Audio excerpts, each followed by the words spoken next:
ദേശാഭിമാനി മുഖപ്രസംഗം 2024 നവംബർ 19.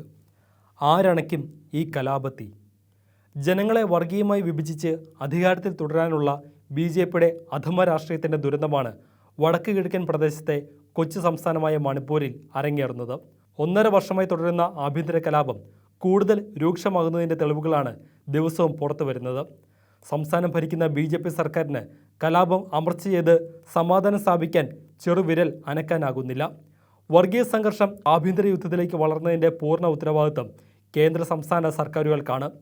മണിപ്പൂരിലെ പ്രബല ജനവിഭാഗത്തെ ഹിന്ദുത്വവൽക്കരിച്ച് ഒപ്പം നിർത്താനുള്ള മുഖ്യമന്ത്രി ബീരൻ സിംഗിൻ്റെ ഗൂഢശ്രമത്തിൻ്റെ പരിണിത ഫലമാണ് അവിടെ ആളിപ്പടരുന്ന കലാപങ്ങൾ. പ്രധാനമന്ത്രി നരേന്ദ്രമോദിയുടെ പിന്തുണയും വർഗീയവാദികൾക്കുണ്ട് എന്ന സംശയം കൂടുതൽ ബലപ്പെട്ടിട്ടുണ്ട്. 1.5 വർഷത്തിനിടെ 250-ലധികം മനുഷ്യജീവനുകൾ നഷ്ടമായ കലാപത്തെ അമർച്ച ചെയ്യാൻ ഫലപ്രദമായ നടപടി സ്വീകരിച്ചില്ലെന്ന് മാത്രമല്ല, മണിപ്പൂർ കത്തിയെരിഞ്ഞിട്ടും ഇന്നേവരെ പ്രധാനമന്ത്രി അവിടം സന്ദർശിച്ചിട്ടില്ല എന്നതും ശ്രദ്ധേയമാണ്. സൈന്യവും തീവ്രവാദികളും നിരവധി ആളുകളെ കൊലപ്പെടുത്തുകയും മുഖ്യമന്ത്രിയുടെയും മന്ത്രിമാരുടെയും MLA-മാരുടെയും വസതികൾക്ക് നേരെ അക്രമം ഉണ്ടാകുകയും ചെയ്യുമ്പോൾ പ്രധാനമന്ത്രി രാജ്യം വിട്ടിരിക്കുകയാണ്. 5 ദിവസത്തെ ത്രിരാഷ്ട്ര പര്യടനത്തിലാണ് മോദി. നൈജീരിയയിലുണ്ടായ പ്രളയത്തിൽ ദുഃഖിക്കുകയും റഷ്യ-ഉക്രൈൻ യുദ്ധം അവസാനിപ്പിക്കാൻ ശ്രമിക്കുകയും ചെയ്യുന്ന മോദി സ്വന്തം രാജ്യത്തെ കൊച്ചു സംസ്ഥാനത്ത് ആളിപ്പടരുന്ന കലാപം കണ്ടതായി പോലും നടിക്കുന്നില്ല. വർഗീയ സംഘർഷം തുടങ്ങി മാസങ്ങൾ കഴിഞ്ഞാണ് അത് സംബന്ധിച്ച മൃദുവായ പ്രസ്താവന നടത്താൻ പോലും തയ്യാറായത്. അതും പ്രതിപക്ഷ പാർട്ടികളുടെ കടുത്ത സമ്മർദ്ദത്തെ തുടർന്ന്. മെയ്തി വിഭാഗത്തിലെ അക്രമികളെ പിന്തുണച്ച് മുഖ്യമന്ത്രി ബീരൻ സിംഗ് നടത്തിയ പ്രസംഗത്തിൻ്റെ ശബ്ദരേഖ കഴിഞ്ഞ ദിവസം പുറത്തു വന്നതോടെ സർക്കാർ സ്പോൺസർഡ് കലാപമാണ് മണിപ്പൂരിൽ നടക്കുന്നതെന്ന് കൂടുതൽ സ്പഷ്ടമായി. മെയ്തി, കുക്കി വിഭാഗങ്ങൾ തമ്മിലുള്ള സംഘർഷം മാത്രമല്ല നടക്കുന്നത്, ഇരു വിഭാഗത്തിലെയും ക്രൈസ്തവർക്ക് നേരെയും അക്രമം അഴിച്ചുവിടുകയാണ്. അവരുടെ നിരവധി പള്ളികളും സ്ഥാപനങ്ങളും തകർത്തു. ന്യൂനപക്ഷത്തെ ആകെ ഉന്മൂലനം ചെയ്ത് സമ്പൂർണ്ണ ആധിപത്യം സ്ഥാപിക്കാനുള്ള ഗൂഢശ്രമമാണ് മണിപ്പൂരിലേത്.